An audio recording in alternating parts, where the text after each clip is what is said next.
Hey guys, it's King. So, I don't know if any of you saw the Broly movie. I'm just gonna say it is the best Dragon Ball movie. And the only downside to it is that it's gonna feel a little short. Now, this review is mainly gonna talk about what I liked, what I disliked, something they could have done better, and just an overall chat about the movie. And my rating will be toward the end of the video. But to start off, what I love about this movie is just Broly in general. Like, they made his character actually pretty freaking good. Like, honestly, he is a much better Broly than the first Broly movie. Like, so you guys might be mad about my pronunciation of Broly, but yeah, in the first movie, I did not really like Broly. He was just weird. Like, I don't know. He didn't seem very cool. He was motivated. He was motivated by a crying Kakarot. Like, just think about that. But this Broly, he's just so good. And aside from Broly himself, a character that I absolutely fucking love is this character right here. Don't know how to pronounce her name. It's like Chirai or Chirai, whatever. She is such a good character. Like, canon-wise, she is like my favorite female Dragon Ball Z character. My favorite character for Dragon Ball Z is normally like Android 21. I know, whatever. But yeah, no, Chirai and Broly, they're like my two favorite characters in this whole movie. And honestly, I hope they do more with those characters.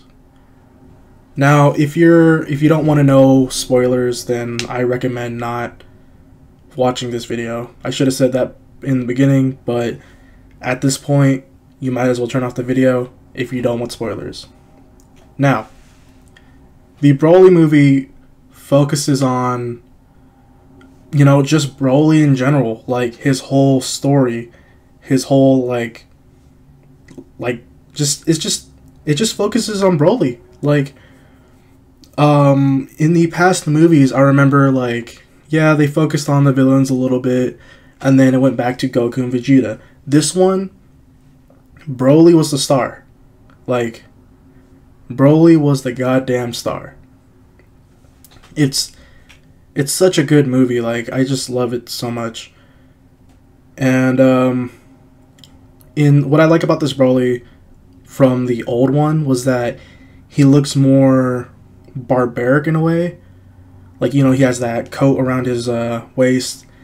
He's more scarred up and just more intimidating looking. The old Broly, he was just like he starts off as a skinny dude, not very intimidating. He looks kind of royal. He has like a lot of jewelry or whatever. And I mean, yeah, he was kind of cool when he went into legendary Super Saiyan mode, but other than that, it was just kind of, yeah, he's just a powerful Super Saiyan. And this one, compared to the Broly from the old one to the new one, their design is different. I prefer the newer Broly's design. I'm not a big fan of the older Broly's design. And just the way they fight is so different. Like, older Broly, it was like he was really unfazed by anything, and he would just beat you up, and he knew how to fight. Newer Broly, he really doesn't know how to fight. He fights like a goddamn beast. Like, in the trailer, you can see that he grabs Goku and fucking just starts throwing him across the place and, slamming his face against the ice or the ground and dragging him. Like, dude, that's freaking cool. He barely knows how to fight in this movie, but he starts learning how to adapt. As for like Shirei, or I'm gonna call her Shelly. As for Shelly, the reason why she's my favorite character is because she's kind of like God, it's so hard to explain, but like I just really like her character a lot. Like more than I should. Shelly is just, she's such a good character. Like, so in the first scene that you see with her and Brawly, she meets Brawly, and she, you know, the scouter is like talking about how big his power level is. When they get on the ship, you know, they have a little cute moment where she's eating like a candy bar, and Brawly is like, you know, very hungry, and you know, she offers the candy bar to Brawly, and he kind of like she kind of feeds him, and it's adorable how it looks. And Brawly's trying to be polite, saying, you know, thank you, blah, blah, blah. And she's just telling him to act casual and do all that. She's very casual with Brawly. Like, she's a very casual character.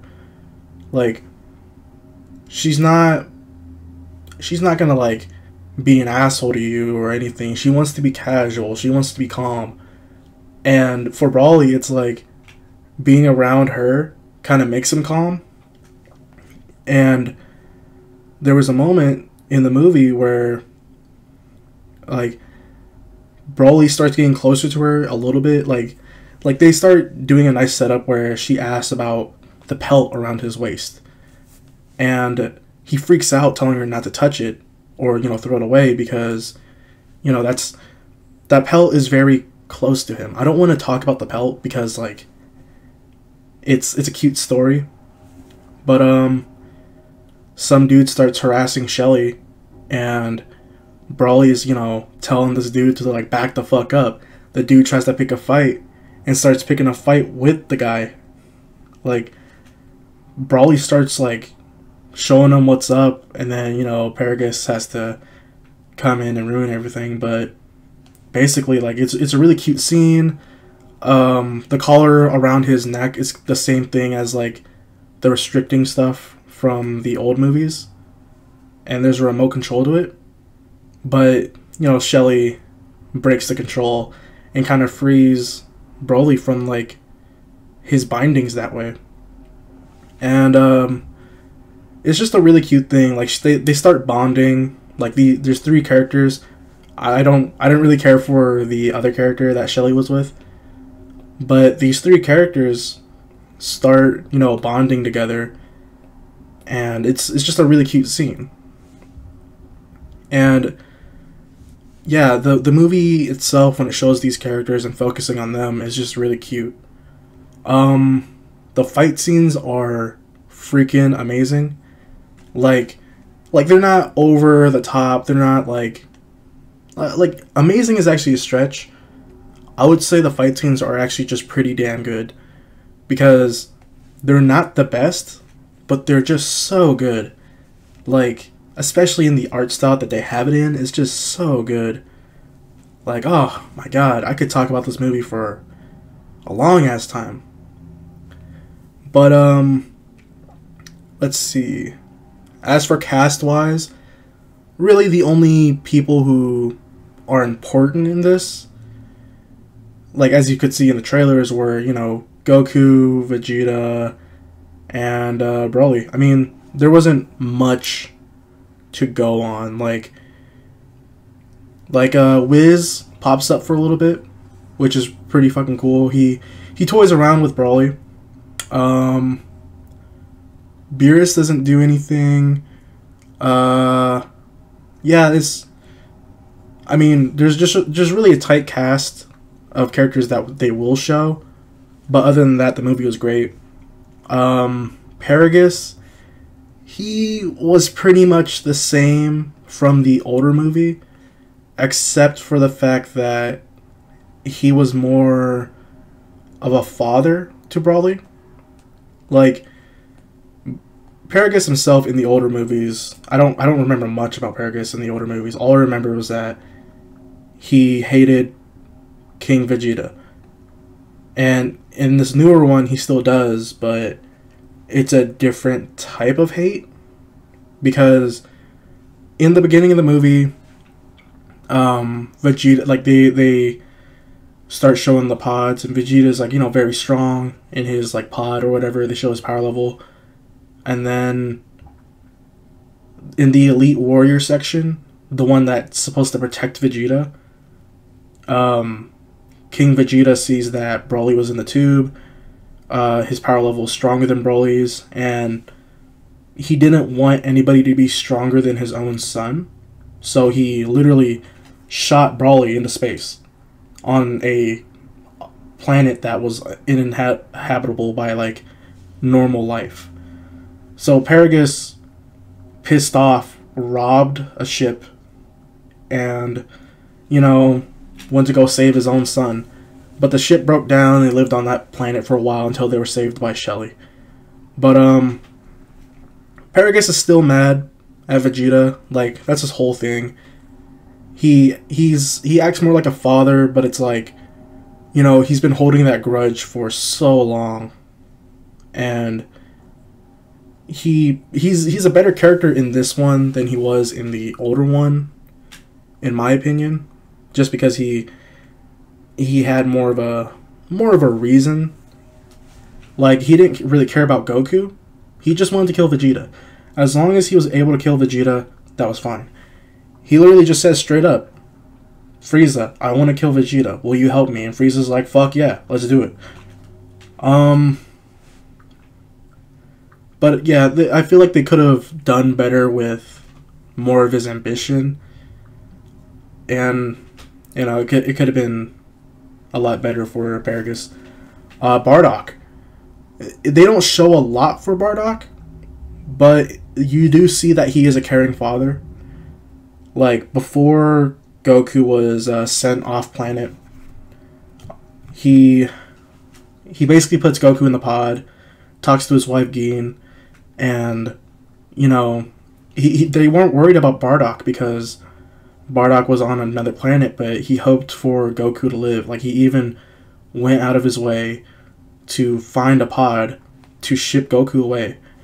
And I felt that was really cool because you see that Bardock was more of a father figure, like, in this movie than he was in the older movies. Like, in the older movies, he was, like, kind of I guess you could say an asshole. But, yeah, he was much more of a father figure in this one because he was actually worried about his, like, family. And the reason why, like, he sent Goku off originally to Earth was because his power level at the time was very low. So when he sent him to Earth, he said, you know, Goku's power level is low, or Kakarot's power level is low enough so that way they don't find him on, like, the scouters or whatever. Gin and Bardock weren't able to leave with him because no matter where they went, they would still be somehow found by, like, because of their power levels and stuff. And I felt that was really cool. So I was like, oh yeah, that's kind of sad sacrifice that Bardock had to make. But yeah, other than that, the ending of the movie was a really nice touch. I won't spoil the ending, but, you know, just, I didn't spoil too much in this review, but if you guys want to know more about the movie, or, like, have a spoiler video, then just tell me. But, yeah, this movie was just the best Dragon Ball movie ever. Like, if I had to give it a rating, it is an absolute 9 out of 10. Like, the reason I don't give it a 10 out of 10 is because, you know, the story could have been worked on a little bit better, mainly for Paragus and some other, like, parts of the movie. But and it could have been just a little bit longer. But other than that, it's just a solid 9 out of 10. And before I end this video, I'm just gonna say, like, the final battle with Gogeta and Broly is awesome. Like, obviously Broly loses this fight because, you know, plot. But you notice that, like, in the... So, okay, so before I actually do stop the video, there's one thing I want to say. In the older movie, the Broly that was, like, Super Saiyan Legend or whatever, the legendary Super Saiyan Broly, he was more in his mind than anything. Like, he was more sane. Like, he could talk, he could do all this stuff. In the newest one, when Broly reaches a point where he can't control his power, he just fights. There's no reason for him to be there. He literally just fights. And so, like, if Broly were to, you know, be trained properly, if he were to have more time to control his power, if he was just trained as long as Vegeta and Goku have been trained, and he was able to control his legendary Super Saiyan power, obviously he would be stronger than, you know, Gogeta. That is my opinion. But other than that, this was a good movie, and they made it to the point where, you know, it makes sense for kind of... It made sense for Broly to have trouble fighting, because when you're on a planet with only one other person, there's not much training to do. So, yeah. Go see the movie, man. Like, this movie's really good. Broly's a good character. Shelly's a good character. It's just really fucking good. Like, I don't know. I want to talk more about this movie, but it's like, I'm stuttering a little bit. So, check it out. If you like this video, you know, you like it. I don't care if you subscribe or anything. My content's pretty trash anyways. But, if you want to talk more about the movie, then tell me in the comments. And I'll see you later. See ya.